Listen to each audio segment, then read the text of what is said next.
3 जनवरी को मुरादनगर के शमशान घाट हादसे में 24 लोगों ने अपनी जान गंवा दी थी, जिनमें मुरादनगर के संगम विहार निवासी सुनील भी थे, जो अपने पीछे अब 4 बच्चों को छोड़ गए हैं।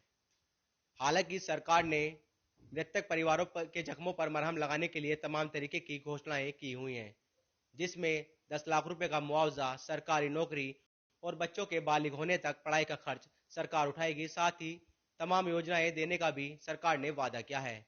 लेकिन हादसे को 2 सप्ताह बीत चुके हैं, लेकिन मृतक के परिवारों का आरोप है कि उनको सिर्फ 10 लाख रुपए के मुआवजे के अलावा अभी कोई अन्य सरकारी सुविधाएं नहीं मिली हैं।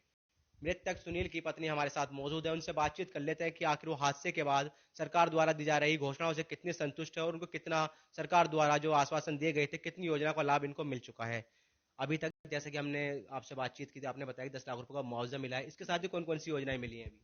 अभी बस ये 10 लाख रुपए मिले हैं और बच्चों की पढ़ाई का जो दिया है कि बच्चों की पढ़ाई फ्री रहेगी 12th क्लास तक। बाकी उसके अभी और कुछ तो नहीं अभी मिला। नौकरी के लिए हमने बात की थी तो नौकरी के लिए कहा गया है कि सुविधा में नौकरी मिलेगी। एडीएम साहब से बात की थी कि सुविधा में नौकरी मिलेगी और वो जो है उसी में पक्के हो जाएंगे फिर बाद में। तो सरकारी नौकरी का देने का वादा किया था, लेकिन अभी संविदा नौकरी पर क्या रहे? संविदा नौकरी पे बोल रहे हैं तो वो उसने हमने कहा कि हम संविदा नौकरी नहीं लेंगे। और जो है घर की चाबी के लिए भी बोला था कि आप रेंट पे रह रहे हो तो घर की चाबी मिलेगी। तो घर की चाबी के लिए बात हुई थी। सर ने बोला है कि अभी इसी महीने में आपको चाबी दे दी जाएगी। सुनने में आया था आपको चाबी देने के लिए लोग पहले आए थे, तो क्या हुआ घर की? वो घर की चाबी जो देने के लिए आए थे वो गलत उससे आ गए थे। चाबी जो है मतलब उस पे नाम किसी और का लिखा हुआ था मगर वो हमारे घर लेके आ गए थे उसको। लेकिन अभी आपको घर की चाबी नहीं मिली? नहीं अभी नहीं मिल पाई है। अभी बात की थी तो बोल रहे हैं कि अभी इसी महीने के अंदर अंदर आपको चाबी मिल जाएगी। लेकिन और समस्याएं भी आ रही होंगी साथ में, जैसे कि अब सुनील जी इस दुनिया में नहीं रहे, तो उनके बाद किस तरीके की परेशानी आ रही है और घर में जो चलाने में?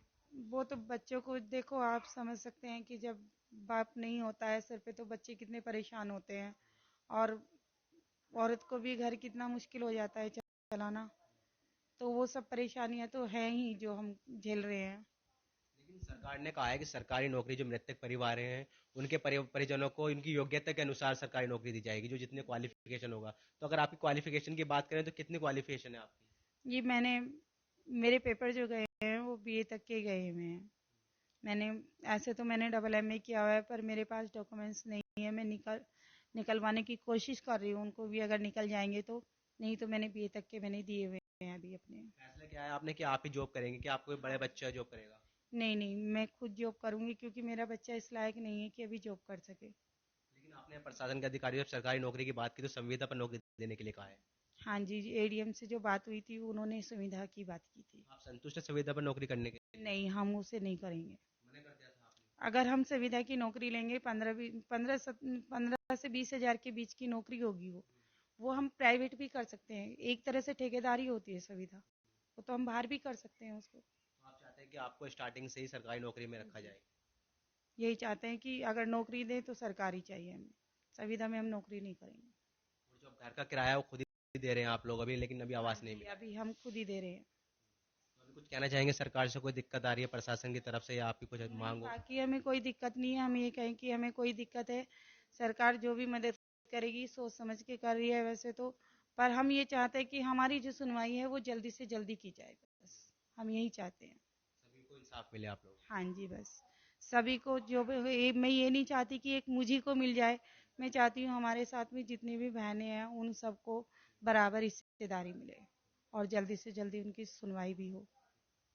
तो ये थी हमारे साथ मृतक सुनील की पत्नी, जिन्होंने बताया कि सरकार द्वारा सरकारी नौकरी की घोषणा की गई थी, लेकिन जब इस मामले को लेकर इन्होंने प्रशासन के अधिकारियों से बातचीत की तो उनका कहना है कि संविदा पर आपको नौकरी पर रखा जाएगा, जिसके लिए इन्होंने साफ तौर से इनकार कर दिया।